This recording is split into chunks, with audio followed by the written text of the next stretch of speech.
বউ কথা শোনে না। কি বললেন শ্রী শ্রী আচার্যদেব? কেন ছোট বয়সে দীক্ষা নেওয়াটা এত জরুরি? কি বললেন তিনি? জানতে হলে ভিডিওটি দেখতে থাকুন। আসামের এক জায়গা থেকে এসেছেন ৪৫ থেকে ৫০ জন দাদা এবং মা। সংশ্লিষ্ট কেন্দ্রের কথা নিবেদনের পর তারা নিজ নিজ সমস্যা নিবেদন করতেই আচার্যদেব তাদের উদ্দেশ্যে বললেন, অতি শৈশবে শিশু মাতৃ করে থাকে। মায়ের কোল থেকে নামিয়ে রাখলেই ম্যাঁ ম্যাঁ করে চিৎকার করে। তখন মা ছাড়া কাউকেই চেনে না।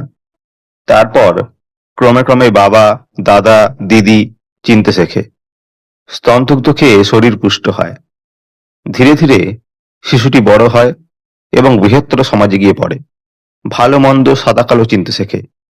সমাজ তাকে যা শেখায় তাই শেখে। বাড়ি একটা শিক্ষালয়, আরেকটা শিক্ষালয় বিদ্যালয়। শিক্ষক, সহপাঠী ইত্যাদি সংস্রব থেকেও আমরা শিক্ষা নিয়ে থাকি। কিছু ছেলে মেয়েকে দেখি বিদ্যালয়ে এসে ভালো আচরণ করছে, পড়াশোনা ঠিকমতো করে গুণ অর্জন করছে। আবার কিছু বখাটে ছেলে বাবার পকেট কেটে স্কুল পালিয়ে বন্ধুদের সঙ্গে আড্ডা জমায়, খারাপ সঙ্গে মেশে, মদ খেয়ে সিনেমা দেখে সময় নষ্ট করে। মনোযোগী ছাত্ররা শিক্ষা অর্জন করে যোগ্যতা বাড়তে থাকে। স্কুল কলেজে পড়ার সময় এই সময়টাই খুব গুরুত্বপূর্ণ। অভিভাবকরা এই সময় যদি সচেতন হয়ে ছেলে মেয়েদের জীবন বৃদ্ধির আদর্শের সঙ্গে যুক্ত করিয়ে দেন, সৎ দীক্ষার ব্যবস্থা করেন, ইষ্টমুখী চলায় উদ্বুদ্ধ করেন, এতে পরিবার এবং সমাজ উভয়ের পক্ষেই মঙ্গল। পরিবারের সকলে একটা সময়ে একত্রে বসে খেতে পারেন, সকলের মনের খবর পেতে পারেন। এই উদ্দেশ্যে রাতের আহার হয়তো সকলে একত্রে করবেন। নিজেরা ইষ্ট বা আদর্শের সাথে যুক্ত থেকে সকলকে ইষ্টের সাথে যুক্ত রাখতে প্রবুদ্ধ করতে হয়। আমরা চাই পরিবারের সকলে একত্রে থাকতে। এক্ষেত্রে সর্বোত্তম সূত্রধর হতে পারে সর্বপরিপূরণী আদর্শ। ঠাকুরকে ধরে আমি নিজের জীবনকে নিয়ন্ত্রিত করে পরিবারের সকলকে নিয়ে বাঁচা বাড়ার পথে চলতে পারি। আবার যে পরিবারের ছত্রছায়ায় বড় হলাম, উপার্জনশীল হলাম, সেই পরিবারের সকলকে ভুলে আত্মকেন্দ্রিক হয়ে পরিবার থেকে বিচ্ছিন্ন জীবন যাপন করতে পারি। দুটি পথই খোলা আছে, একটি জীবন বৃদ্ধির পথ আর অন্যটি জীবনীয় স্রোতের বিপরীতমুখী পথ। বর্ধনের পথে এগিয়ে চলতে গেলে প্রয়োজন ছোট বয়স থেকেই শিশুকে মঙ্গলজনক কর্মের সঙ্গে যুক্ত রাখা। পরিবারের সকলে মঙ্গলজনক এক সূত্রে যদি থাকা যায়, জীবনকে সুন্দরভাবে অতিবাহিত করতে পারব।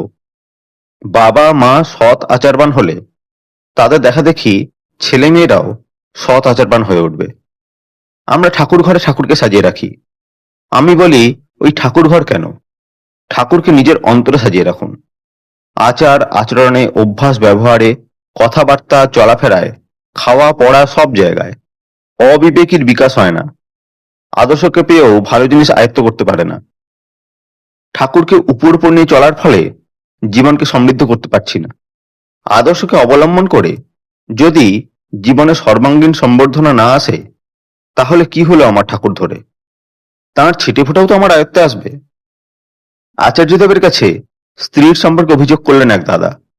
স্ত্রীর সাথে ঝামেলা, স্ত্রী কথা শোনে না, প্রত্যহ দাম্পত্য কলহ তাদের লেগেই রয়েছে। আচার্যদেব তাকে বললেন, সংসারী মূঢ় বলে এক ধরনের জীব হয়, চেনো তাকে? তারা সব সময় আমি আমি আমি আমি এই শব্দটাই করে। আমি এই বললাম, আমি এই করলাম, এটা আমার কথা শুনলে না কেন, এইরকম তাদের শব্দ। এদের বলে সংসারী মূঢ়। ভালোবাসা এরকম করে হয় না। যেখানে অহংকার থাকে সেখানে ভালোবাসা থাকে না। দুটো দুই মেরুর জিনিস, দুটো একসাথে এক জায়গায় থাকে না। হয় ভালোবাসা থাকবে, না হয় অহংকার থাকবে। তোমায় একটা কথা বললো বা কিছু একটা হলো, তুমি রেগে আগুন হয়ে গেলে। কেন? তুমি পুরুষ মানুষ। ঠাকুর বলেছেন, পুরাণ প্রবৃত্তি যার নেই সে কিছুতেই পুরুষ মানুষ নয়। পুরাণ প্রবৃত্তি মানে কি শুধুই খাওয়া পড়া?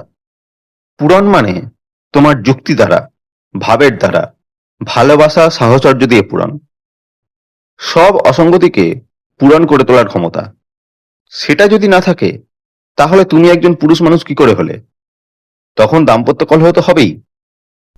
সম্পর্কটা প্রত্যাশার বিষয় না, সম্পর্কটা কর্তব্যের বিষয়। আমি প্রত্যাশা করছি ও এই করবে, ও সেই করবে। এটা থেকে সরে এসে তুমি ওর জন্য কি করবে সেটা দেখো। ভালো করে সংসার করো।